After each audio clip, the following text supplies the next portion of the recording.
So welcome back, students. Today, today I will discuss the remaining part of this atomic structure. So last video we have discussed about the simple structure of atom. So that time we have discussed the nucleus and what are the materials, subatomic particles are present in that particular nucleus. So protons and neutrons are present in nucleus and electrons are revolved around the nucleus, and where electrons are revolved, so that particular path is called the shell or orbit. Okay, and nucleus is the very dense part and it is very small, and talking about the protons, the subatomic particle is present in the nucleus. So proton is basically the positive charge, and it is the number of proton, that means it is a positive charge, and the proton is held within the nucleus, and it is the number of protons present within the nucleus which is distinguish atom of one element from the other elements.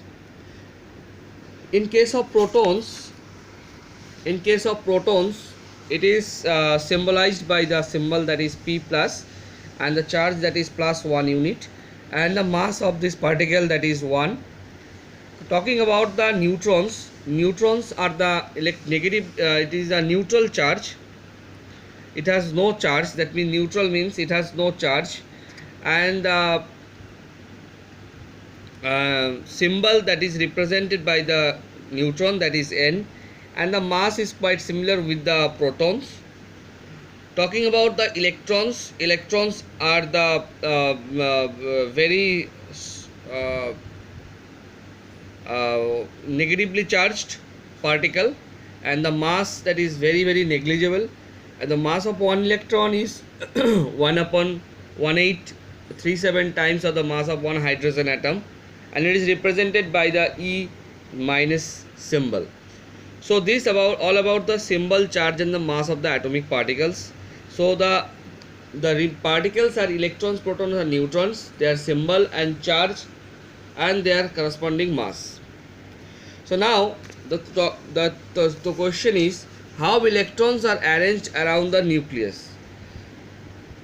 See students, electrons are around the nucleus are called the orbit or shell. That means electrons in particular shells, the electrons are revolved, and the particular shell having the certain amount of electron capacity.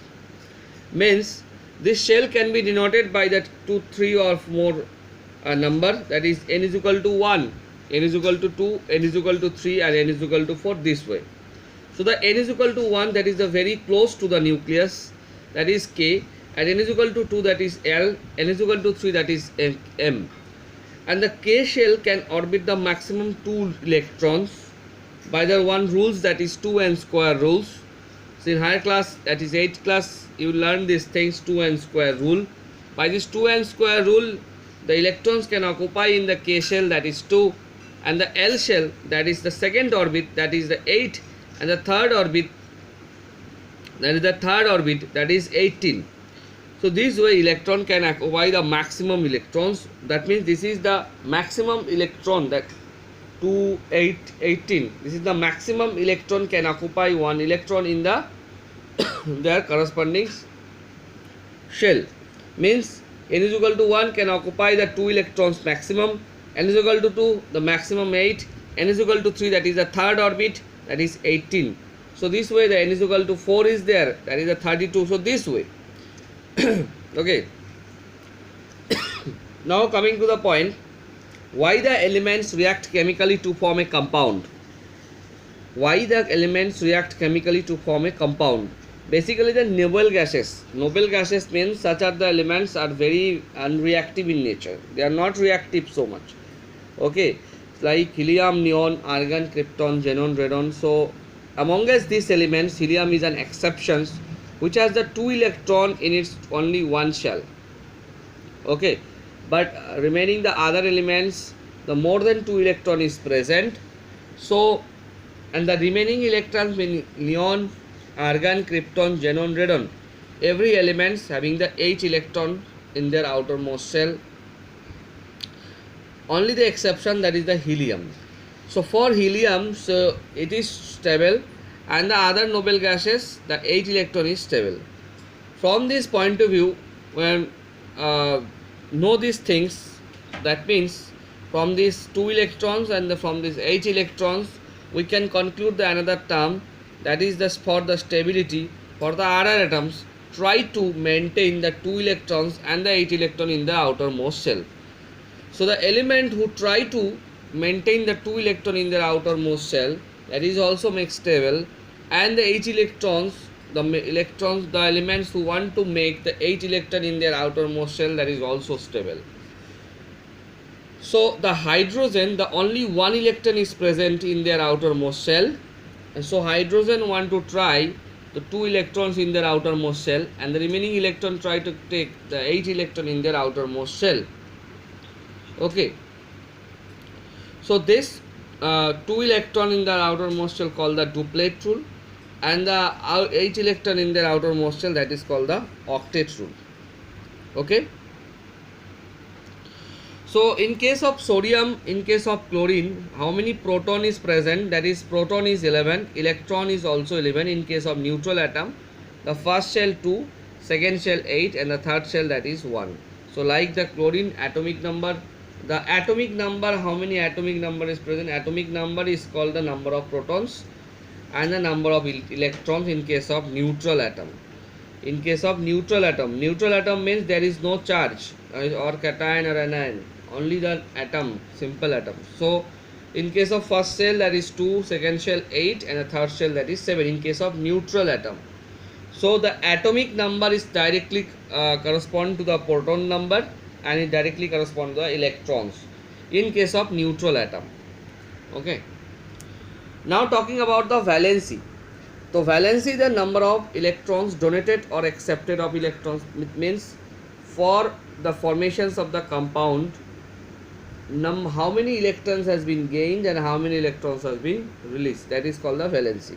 Suppose that metal has a tendency to give the electrons, so non-metal have a tendency to taking 1 electrons. Like sodium is a probability to give the 1 electrons, or also it is give the 1 electrons, and because sodium is a metal and highly reactive metal, and the chlorine is taking 1 electrons, that means it will form the anion, that is Cl minus.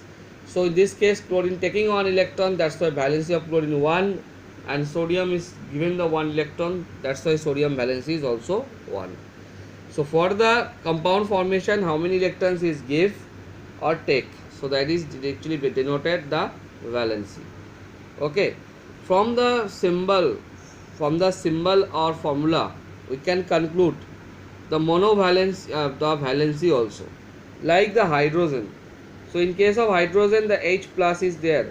From the symbol, you can conclude the valency is 1, because the number of positive charges is here plus 1. So like sodium, like potassium, like ammonium. Again, the some bivalent ions is there. The element are having some symbol or formula, that is something, and to the power 2 plus. So how many positive charge above, that is directly reflect the valency also. Okay, like in case of lead, that is Pb2 plus, so the valency is 2 plus. Barium is like that, 2 plus.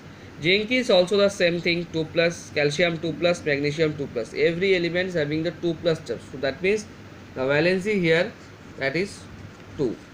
Okay, I think it is very easy. Bivalent means 2 positive, and monovalent means 1 positive. Like that, trivalent also, something at the element and to the power 3 plus. So the valency will be 3. It's like the aluminium, to the power 3 plus. That means it reflects the valency of aluminium is 3. So these are the fixed valency. Sometimes some elements like chromium or lead, this type of element, the aluminium, chromium or lead. So this type of elements, sometimes lead is not too much valency, but if you see the chromium, if you see the manganese, So these are valency, so number of valency like iron. So such elements having the more than two valency. So more than two valency cases, so this valency is called the variable valency. Like iron having the two valency, that is 2 plus 2 and 3. So the iron having the symbol 2 plus sometimes and sometimes 3 plus. So the in case of 2 plus, in case of 3 plus, both are the valency of iron. Like copper 1 and 2, sometimes copper show the plus 1 and sometimes copper show the plus 2. So that means sometimes copper show the 1 valency, sometimes copper show the 2 valency, means it having the 2 valency 1 and 2. Like silver, like the mercury. So these elements having the more than one valency. Then sometimes one elements having the 5 or 6 valency also. Okay. So this is called the variable valency. So out of the valency which is very lower valency, called actually lower valency. So it is named as As, and the higher valency it is named as Ik. So like iron having the two valency, iron 2, iron 3.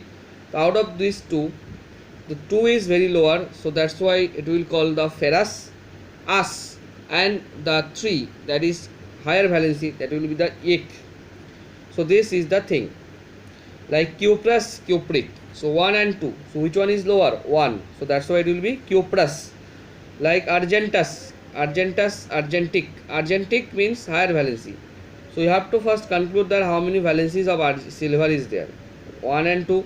So that's why silver having the valency plus 1 and silver having the valency is plus 2. So in case of silver valency is plus 1, so that time it is a lower valency, and where the silver valency of 2, that's why it is the higher valency in between them. So in case of 1, that will be As, in case of 2, that is to Ik.